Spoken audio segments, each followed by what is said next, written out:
बदलापूर शहरात दत्त जयंती उत्सव मोठ्या उत्साहात पार पडला। दत्त जयंतीनिमित्त बदलापुरात विविध धार्मिक कार्यक्रमांचं आयोजन करण्यात आलं होतं। कात्रप परिसरात देखील मागील 16 वर्षांपासून दत्त जयंती उत्सव उत्साहात साजरा केला जातो। माजी नगरसेवक संभाजी शिंदे, समाजसेविका उर्मिला शिंदे आणि परिसरातील नागरिक एकत्रित येत विविध कार्यक्रमांचे आयोजन करतात। यंदाही विविध कार्यक्रम आयोजित करून दत्त जयंती उत्सव साजरा केला असल्याची माहिती समाजसेविका उर्मिला शिंदे यांनी दिली आहे।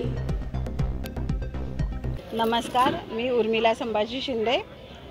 दरवर्षी इथे आमच्या इथे दत्त जयंतीचा उत्सव हा फार मोठ्या प्रमाणात होतो।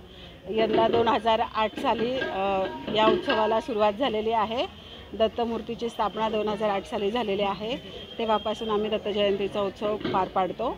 तर सकाळी 7 वाजता अभिषेक आणि मूर्तीपूजा असते। दुपारी 1 वाजता सत्यनारायणाची महापूजा असते आणि संध्याकाळी 7 वाजता हा दत्तप्रभूंचा जन्म महोत्सव असतो आणि त्याच्यानंतर भंडारा असतो। येथील सगळे आजूबाजूच्या परिसरात राहणारे सगळे भाविक येतात, महाप्रसादाचा लाभ घेतात।